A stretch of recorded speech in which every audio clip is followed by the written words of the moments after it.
je suis le record du monde actuel, j'ai le record du monde actuel d'apnée, en apnée poids variable, 150 mètres. Donc je suis apnéiste professionnel. Je plonge dans différents endroits à travers le monde, soit en compétition, soit en entraînement.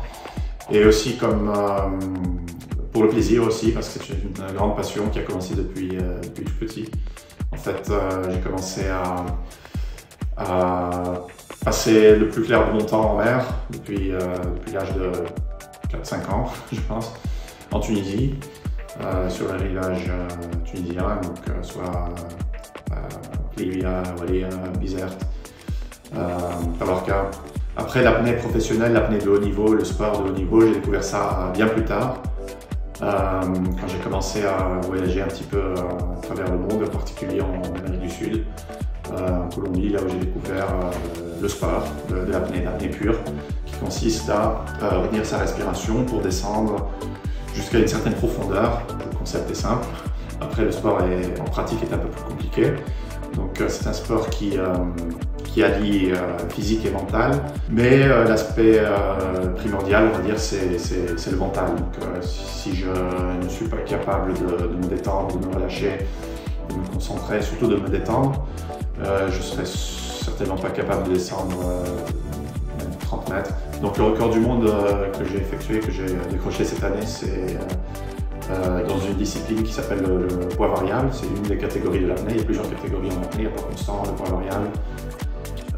En poids variable, il s'agit de descendre jusqu'à une certaine profondeur annoncée à l'avance. J'ai atteint la profondeur de 150 mètres. 150 mètres, c'était un chiffre que j'avais en tête depuis pas mal de temps. Le record précédent, il était de 146 mètres, détenu par un grec, Stavros. Pour l'année prochaine, je vais tenter des records dans d'autres disciplines de l'apnée, surtout le poids constant qui m'intéresse beaucoup. Le record du monde, en fait, c'est l'aboutissement de plusieurs mois, voire plusieurs années de travail acharné à tout niveau, physique, mental, de sacrifice, de temps, d'argent. Donc le record, il a été préparé pendant très longtemps.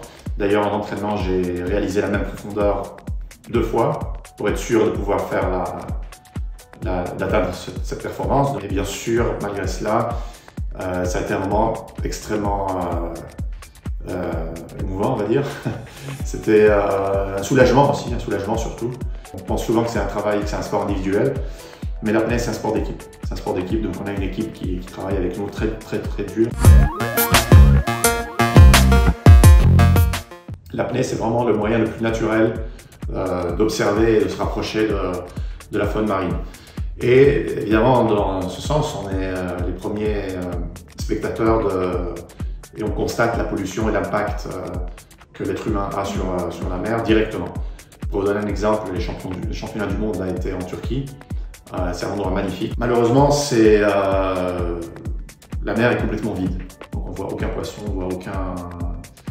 à part les espèces invasives comme le lionfish. C'est assez désolant et on voit directement l'impact de la pollution, de la surpêche, surtout la pêche industrielle, et aussi malheureusement le réchauffement global. Même dans des zones protégées, par exemple, j'ai été au Galapagos, j'ai plongé en apnée au Galapagos. C'est une zone qui est complètement protégée dès le départ de Quito en Équateur, donc ils contrôlent l'avion, il y a des systèmes de nettoyage qui sont faits dans l'avion, par exemple pour éviter que les touristes ramènent des germes, etc. Malheureusement, le réchauffement global, qui est quelque chose qui leur échappe, on voit donc le blanchiment des coraux, par exemple, le bleaching, ou plusieurs espèces, par exemple, qui ne peuvent pas résister et qui doivent se déplacer et aller dans d'autres. Donc, nous, comme apnéistes, on le voit directement. Ça, on peut l'observer complètement. Oui, effectivement, comme sportif, comme ambassadeur du milieu marin, comme apnéiste de niveau qui a l'ambition de continuer à faire de la compétition à haut niveau et de remporter des records du monde, de décrocher des records du monde et surtout de continuer dans cette voie d'exploration en fait, parce que l'apnée en fait c'est une exploration à niveau du corps humain, des limites du corps humain. Comme apnéiste, on amène notre corps à des milieux un peu hostiles qui ne sont pas forcément naturels pour le corps humain, mais on s'adapte l'être humain s'adapte de manière impressionnante et incroyable, qui va parfois au-delà, qui devance la science et la médecine.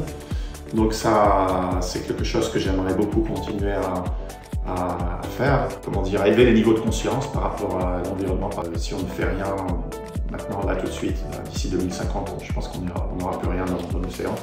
Donc c'est quelque chose que je voudrais continuer qui me tient vraiment beaucoup à cœur et que je voudrais continuer à protéger.